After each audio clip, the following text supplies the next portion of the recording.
It's the last day of the 2016 Equine Select World Championship show. I'm Larry Joe Starkey with the American Quarter Horse Journal, your first stop for AQHA industry news, and I'm here today with the Farnam All-Around Amateur for 2016, Jim Bounds. Jim, you've been coming here a long time. When did you make it a goal to become the Farnam All-Around Amateur?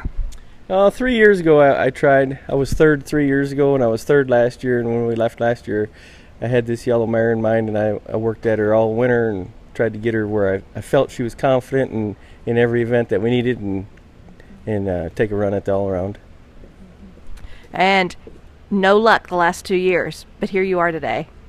Yeah, we started out pretty good. There was 72 in the prelims of the ranch riding, and we were third in that, and that got us off to a pretty good start. And then we came back and won the calf rope and was second to breakaway and won the heading.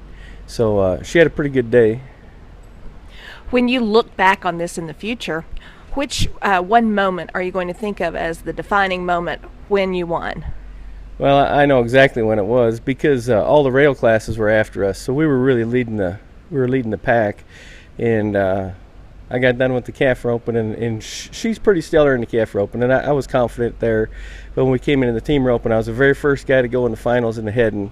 And I went over to my partner, Zane Bruce, who is phenomenal. He always helps me, and I never have to even look over there to see if he's going to win, because he's ready to win.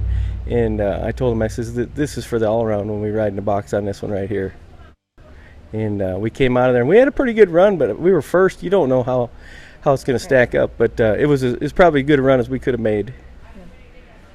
Now, you've been roping a long time. When did you start developing an interest in some of the other events that you do?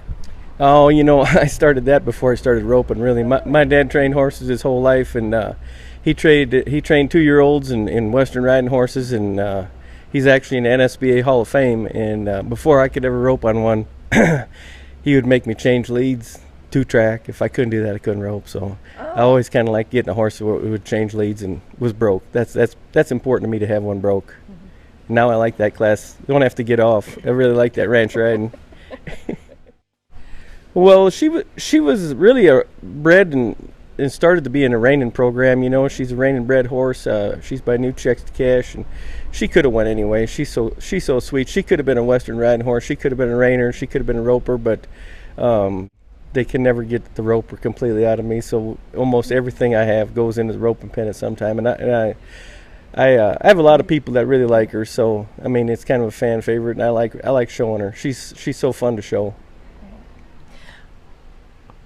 You mentioned Western riding, and you also mentioned that you were forced to change leads a lot as a youth. Do you think you might bring her back here in the Western riding one day? I'm almost positive it won't be the Western riding, but it will be the ranch riding. I was third in the ranch riding this year, and that's turned into such a popular class. That's probably the class that's turned around all of the people like myself. I just love that class. It's a class that makes you take your horse and get him the brokest horse in the world, and there's no one that can appreciate that more than I, and I love that class, and that's why it's so popular.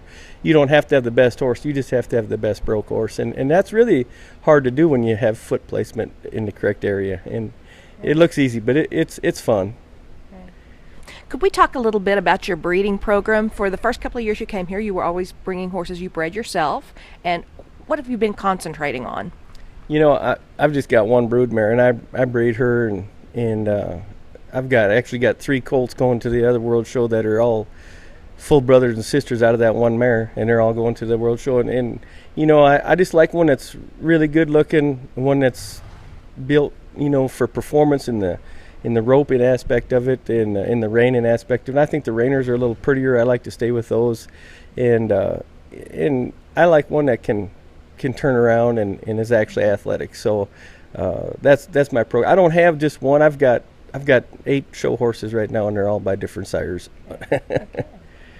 So we'll see you again then at World Show riding your own horses in open. Is that correct? Well, I'll be in the amateur. I have one in the open, and I'll be in the amateur in all the classes up there too. Yeah. You told us you've been practicing this speech a long time. What haven't I asked you that you're dying to tell us? Well, I just wanted to make sure that I wanted to thank the people that got me here. My family got me here. They're my trainers, really, and supporters. I don't have a trainer living in Wisconsin. A lot of times it's pretty frosty, and not a lot of people want to live there in the winter. But Zane Bruce has been great. He's my healer, and he heads for me too. And I've had several other at the top. I mean, every one of those ropers out there, those trainers in the roping pen, I've roped with almost all of them, and they've all helped me.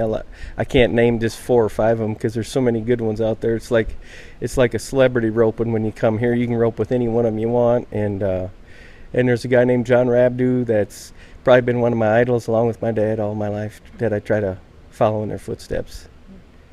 I saw you over at the AQHA booth earlier, and you were getting, it looked like, did you win enough jackets that everybody in the family can have one? Well, I don't have enough friends for the jackets I won today, actually, but we did get quite a few. You know, and mentioning that, I do spend a lot of time over in the arena, and it's just this AQHA World Show, all of them are just so much fun because I can walk over there and I'll sit down, and people will sit down next to me, and I'll look over and it'll be somebody that, you know, is one of my idols. And there's a lot of them here, a lot of superstars. This should be called Legends and Heroes and not Select World, because the guys that come here, I mean, they are legends. Super. All right, is there anybody else you wanted to thank? Big chance. You know, there's a lot of people out there that have helped me through the years, and there's no one person that I can just thank, but AQHA probably is the one that deserves the most. People don't realize how important it is for these shows and the millions of dollars that it brings to the horse business. I just think that the AQHA World Show is probably the pinnacle of all the horse business. It's what makes us. It's not our life. It's our life for us.